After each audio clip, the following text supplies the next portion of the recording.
ओम शांति। 24 नवंबर 2023 की साकार मुरली से होमवर्क। आज की मुरली से हम लक्ष्य लेंगे, पुरुषार्थ कर विश्व का मालिक बनना है। विश्व का मालिक बनने के लिए आज की मुरली से हम धारणा का पॉइंट लेंगे। एक सत्य बाप के संग में रहना है, उसकी श्रीमत पर चलना है। और आज बाबा ने कहा ज्ञान का चिंतन करना है, चक्र बुद्धि में फिरता रहे और सर्विस में बिजी रहना है। सत्य बाप का संग करना, संगम पर सत्य बाप हमें मिले हैं, उनके संग में रहना है। जो वो सत्य हमें बनाते हैं, अर्थात सच्चाई सफाई को जीवन में धारण करना है।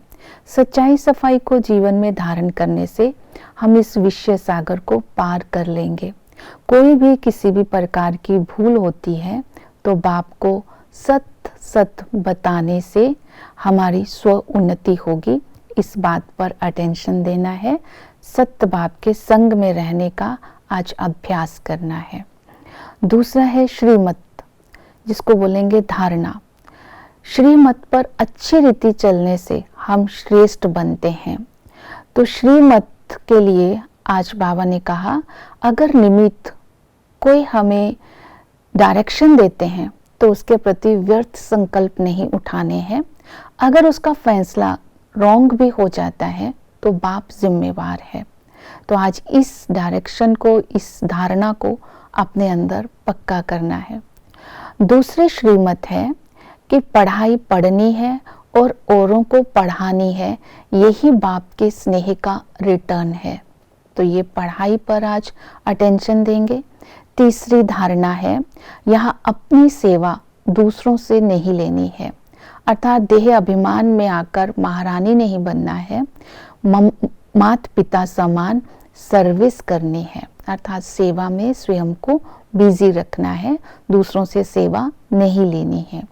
तीसरा है आराम पसंद नहीं बनना है, ऑनेस्ट रहना है, तब हम प्रभु पसंद और विश्व पसंद बन सकते हैं। ये धारणा आज अपने अंदर रखते हुए इस धारणा पर भी अटेंशन देना है। बाबा ने कहा पवित्र रहना है। हम आत्मा भाई भाई हैं, हम ब्रह्मा के बच्चे भाई बहन हैं, तो पवित्रता के संस्कार स्वतः ही इमर्ज हो जाएंगे। तो ये श्रीमत को आज जो पॉइंट्स बताए हैं बुद्धि में रखेंगे।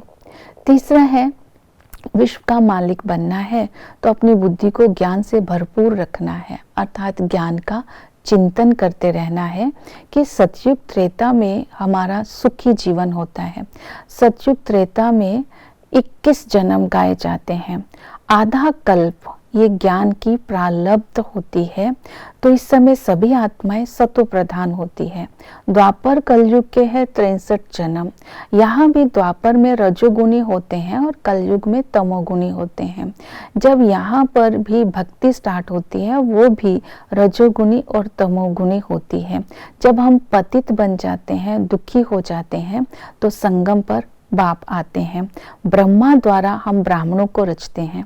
ब्रह्मा बाबा और मम्मा भी मुख वंशावली ही कहलाते हैं। तो शिव बाबा हमें स्मृति दिलाते हैं कि जब तुम सतयुग में जन्म लेते हो तब से पुनर्जन्म लेना शुरू कर देते हो। तो इस समय बाबा हमें विश्व का मालिक बनाने का पुरुषार्थ कराते हैं। तो आज सारा दिन ये स्मृति में रखना है कि हम त्रिलोकीनाथ हैं, हम त्रिकालदर्शी हैं। त्रिलोकीनाथ अर्थात तीनों लोकों को जानने वाले और तीनों लोकों में राज्य करने वाले।